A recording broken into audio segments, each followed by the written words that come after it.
Hey everybody, welcome to Pack 1 Pick 1 number 201 on the Mana Leek. I'm John as always, and we have an open pack of cards. Because I was going to get prepped and ready for my wedding coming up and record like 3 weeks of Crack-A-Pack videos. And I did it. And the first 3 weeks, for some reason, I sounded like this. It was recorded at a lower speed, a lower pitch. There were clicks in it. I have a feeling that my USB controller or driver or something just didn't work because I unplugged my microphone, plugged it back in, did a test recording, and it worked out perfectly. So rather than throw out these packs, just toss them aside because that would be rather costly, I am going to reuse them. These are the packs for the original people, reordered as they originally were. So trust me on that one. But we're gonna crack this pack, see what's in it, and discuss what we would take Pack 1 Pick 1 if this was a draft. Now, every week, a patron over at patreon.com/themanaleak at the $5 level or above gets their choice of all, none, or some of the cards in the pack. And this week, it's going to go to James, who has no last name, just James. Up first is Sage's Row Denizen. Sage's Row Denizen is 2 and a blue for a creature. Vidalcan Wizard is a 2/3. Whenever another blue creature enters the battlefield under your control, you get to mill 2 cards. It's sort of a win condition, kind of. I've done some dumb stuff with this on Arena, but I really have not played Arena. I've barely opened that program in almost 2 months now. But in the real world, it's just sort of an okay filler creature. It's got a body that will maybe do 2 damage once or twice, and it'll block once or twice. Yeah, it's not a first pick. Up next is Reduced to Ashes. Reduced to Ashes is 5 and red for a sorcery at common.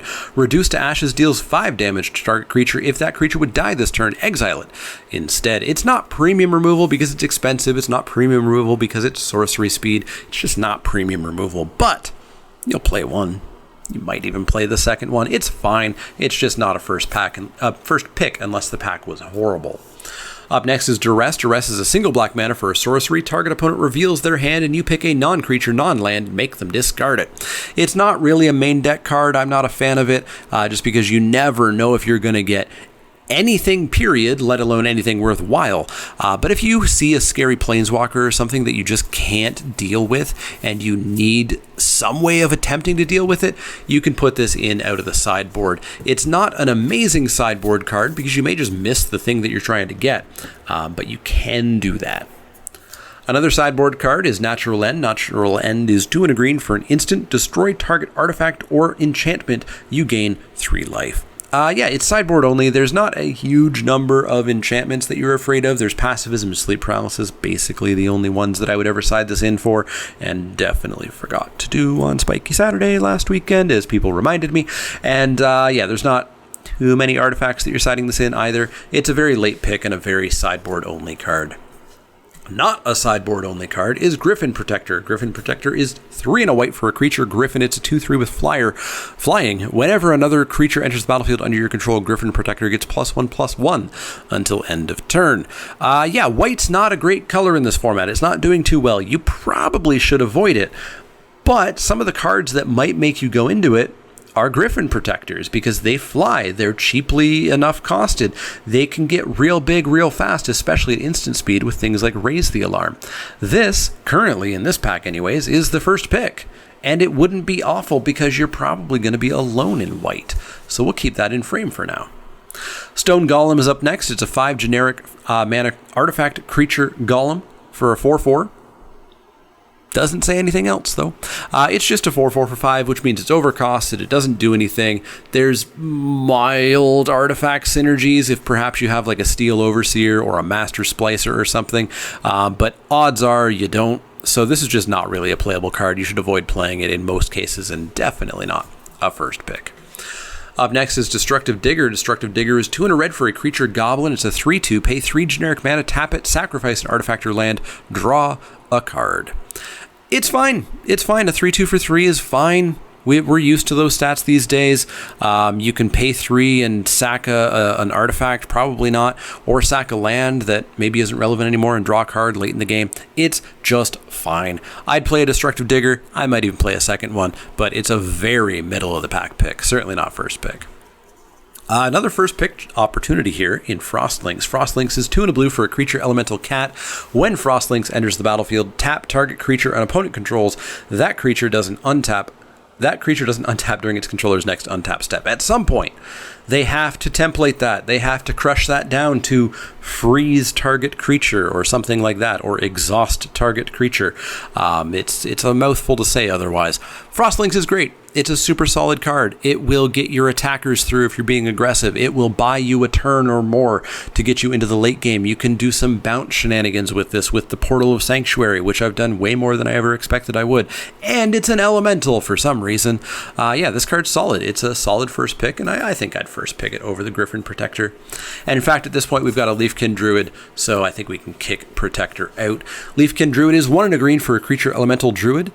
It's an 0/3. You can tap it to add green to your mana pool, but if you have 4 or more creatures, you get to add green. It's ramp. It's ramp for cheap. I love it. It doesn't die as easily as a Llanowar Elf. This card is super solid. It'll get you later into the game faster, dropping those 6 drops on turn 5, those 5 drops on turn 4. It's just a very good card. I'd happily first pick this as well. On to the uncommons, we've got ourselves an Empyrean Eagle, and in fact this means there's a foil in the pack because we have 9 commons. Empyrean Eagle is 1 white-blue for a creature bird spirit. It's a 2/3 flyer, and other flyers get +1/+1. Like I said with Griffin Protector, you don't really want to be white unless you really want to be white.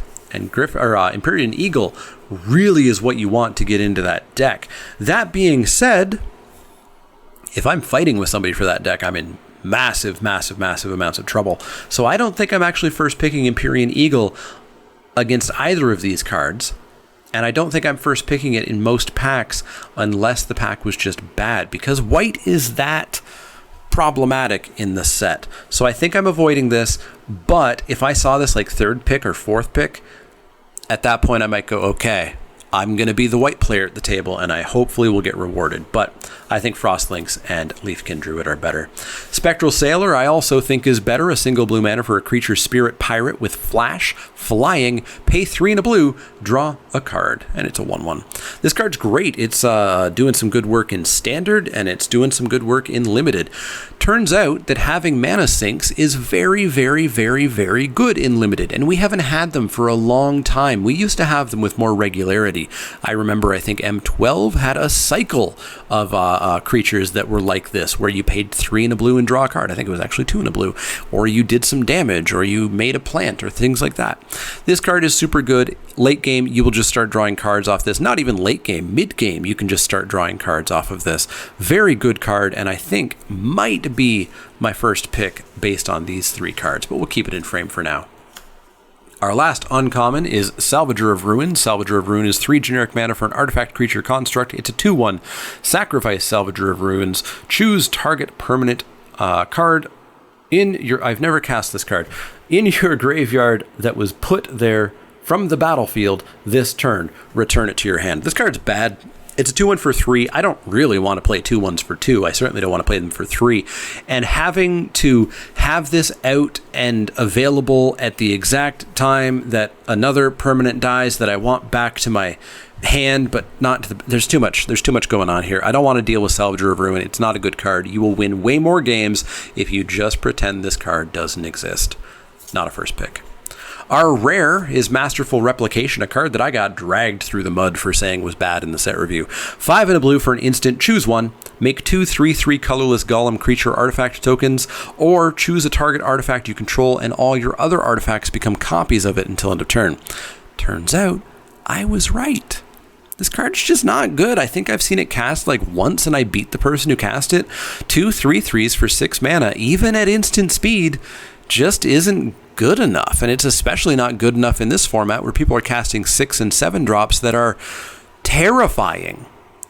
A 3/3, even 2 3/3s, is just not impactful enough. This card doesn't do enough, and I wouldn't first pick it over any of these cards, or over the Eagle, or even over the Protector, I don't think. So goodbye, Masterful Replication. Our foil is Soul Salvage.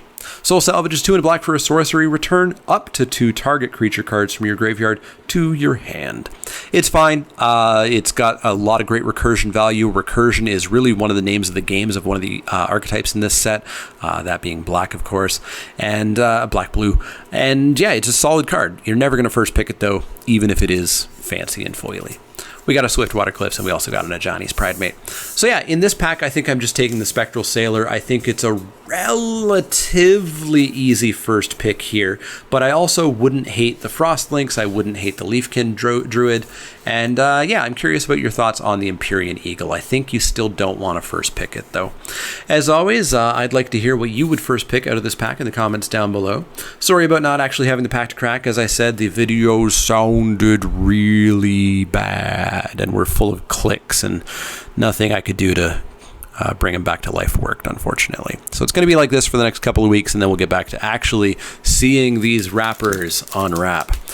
As always, if you have any questions, comments, or suggestions, you can find me over on Twitter, Twitch, and Facebook. You can find me at patreon.com/themanaleak if you want to become a backer over there at any level. But at the $5 level, you get entered each week to get the cards, as James with no last name did. If you want to go over to inkedgaming.com, you can use the promo code MANALEAK10, all one word, 10 is the number, to get 10% off your order. And of course, the easiest, cheapest, most efficient way to help out the channel, click that thumbs up button, click subscribe, share me around. As always, if you have any questions, comments, or suggestions, let me know. Otherwise, see y'all next time.